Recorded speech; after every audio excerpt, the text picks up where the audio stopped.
Daf Kuf Aleph. We're going to begin Kuf Aleph Amar Aleph Tarabban. Tarabban will do the Rabbi Sandes and Eitzim Lecharash. Last is Menkisi. A person gives wood to a carpenter to fashion a chair from it. Also, and Safsel, and he fashioned a bench instead. Safsel also and Kisi.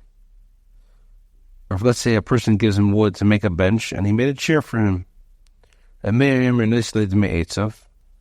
says the carpenter gives him the value of the wood and keeps the chair or bench. And he acquired it due to the change. Rabbi says, Rabbi says he does not acquire if the value of the item of the wood enhancement, if the value of the wood's enhancement exceeds the carpenter's expenses, the owner gives the carpenter the expenses. And if the expenses exceed enhancement, he gives him the value of the enhancement. Since the carpenter deviated from the customer's order, he's entitled to either his expenses or the enhancement, a smaller amount of the two. Bryce continues, and the mayor agrees. No, if he gave him wood, to a carpenter to fashion a beautiful chair from it, and he made an ugly chair for it, or to make a nice bench for him, and he made an ugly bench from it, if the value of the wood's enhancement exceeds the carpenter's expense, he gives him the value of the expenses. And if the expenses exceed the enhancement, he gives him the value of the enhancement. Since the carpenter did not deviate significantly from the customer's instruction, the mayor agrees that the carpenter does not acquire the item due to the change. Now, in connection with the discussion of the halachic implication and enhancement of the garment quoted above, they asked the question, Yesh shevach samanin al atzemer, ein shevach samanin al atzemer. So they ask like this, that the enhancement which dye provides to the wool, in other words, is the dye considered a separate entity from the wool it dyed? Or is the halacha that the enhancement for which dye provides to the wool is not substantive? In other words, the dye does not remain an independent entity and is viewed as if there's only colored wool. Hey Chidami, what's the case? If we say where one robbed another of pigments and ground them and soaked them in water, covering them into dye, and then dyed wool with them, we should say that the fact that the robber acquired due to the change of form, which occurred when he grounded the pigments, in any event, will be obligated to return the value of the pigments at the time of the robbery. It's talking about a case where one robbed another of pigments that had already been soaked in water. So the question is, what's the halacha? Is enhancement which dye provides to the wool substantive? So the owner can say to the robber, give me dyes that you look. Or perhaps enhancement which dye provides to the wool is not substantive, but becomes one with the wool. The robber can say to the owner, I have nothing at all of yours. Amri, they said, and even if the enhancement which dye provides to the wool is not substantive, can the robber really say to him, I have nothing at all of yours? And in Malay, let the owner say to him, give me dyes that you have caused to be lost. Even if the dyes are no longer considered extant, the owner is still entitled to the monetary compensation for the robbery. Rather, the dilemma is relevant to the other side of the question. Is halacha that the enhancement which dye provides to the wool is not substantive, and therefore the robber needs to pay him, or perhaps the enhancement which dye provides to wool is substantive, the robber can say to him, Hi manchi kamach, the dyes absorb lies the wool like before you, shaklinu, take them. Or it says shaklinu, take them. With what should he take the dyes? With soap? The soap does not remove dye from the wool.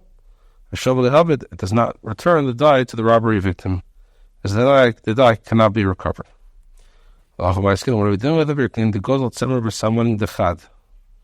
Or he robbed one person of wool and dyes, and dyed the wool with those dyes. And he returned the dyed wool to him. So is the halacha the enhancement which dye provides to the wool is substantive, and is therefore returning both the dye and the wool to him, or perhaps the enhancement which dye provides to the wool is not substantive, but it's only the wool that he's returning to him, and he's not returning the dye to him. They said typically the yakali nahali b'dami. You should say that the fact that he increased the value of the wool for him, as dyed wool is more expensive than underlined wool. So even if the robber has not returned the dye, he reimburses the owner for it when he returns the appreciated wool. So the dye is depreciated. He robbed another of dye and a basket and dyed the basket with the dye. We're talking about in Tzemer the Chad, the Saman the Chad, where there was wool that belonged to one person and dyes that belonged to another person. Because and a monkey came and dyed the wool with those dyes. Is the halacha that enhancement which dye provides to the wool is substantive?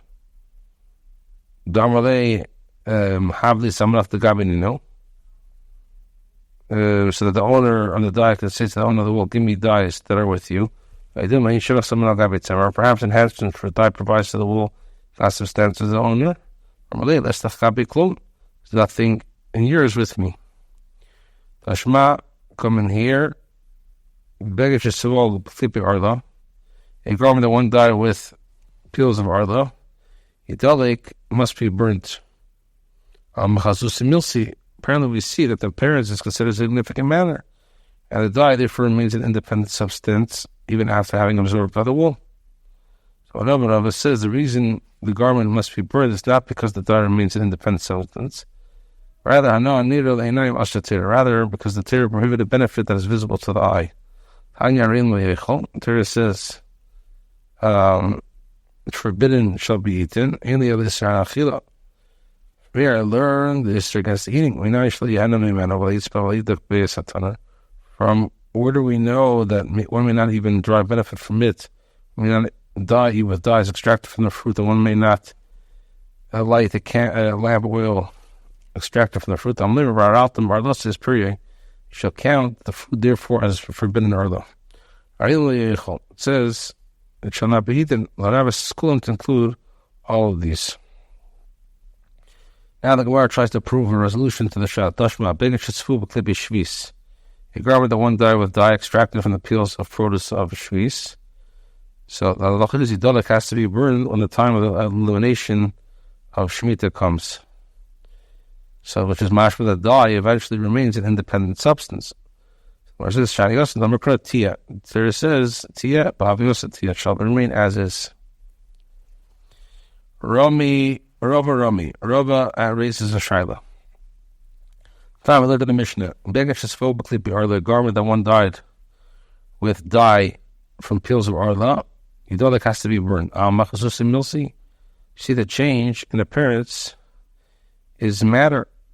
If he's dam bias, a quarter log of blood that was absorbed in the floor of house, by his tummy, the house is tummy. Or some say, by his tummy, the first statement was in reference to the kelim that were in the house at the outset. And the first statement was a reference to kelim that were in the house in the outset before the blood was absorbed. The second statement was a reference to vessels that came into the house at the end, after the blood has been absorbed. Now, if the blood was absorbed in a garment, We see if the garment is washed and a quarter of blood emerges, then tumei its tummy. Apparently, only the blood that can be removed from the garment is considered blood, while the blood absorbed in the garment is insignificant. If this is the case, the change in appearance precipitated by the blood is not considered a significant matter, and the blood absorbed in the garment does not remain an independent substance. Of Kana, or Kana says, from amongst the leniencies applied to the measurements of a quarter look was taught here. Without Fusa, so talking about the blood of submission, which is in the Rabban. Now, Rami, Tanan, Imin Hatsevin says, considering plants from amongst the species that are used as dyes. Svichi sitim v'kaitza. Example, svichim, the produce that grew without being intentionally planted, of woad or sapphire or saf flower. Svichi stis v'kaitza. Svichi yishtam shvis v'lmin shvis. If the sanctity of shvis and money exchange for them has sanctity of shvis yishtam beer v'lmin beer, is subject to the halacha of beer. Money exchange for them is subject to the halacha of beer. We see that sanctity of shvis, despite the fact that it's not edible. What do you mean? I'm going to ask you a question. With regards to reed leaves and vine leaves that one piled for storage upon the field. They are subject to the sanctity of Chila. Apparently, wood of another or non-wood food product is not subject to the Kedusha of Shvis. Says La'achla with regard to those who benefit and whose consumptions coincide. Wood is excluded as the benefit follows its consumption. The primary purpose of wood not accomplished with burning of the wood, rather it's with the charcoal that heats the oven.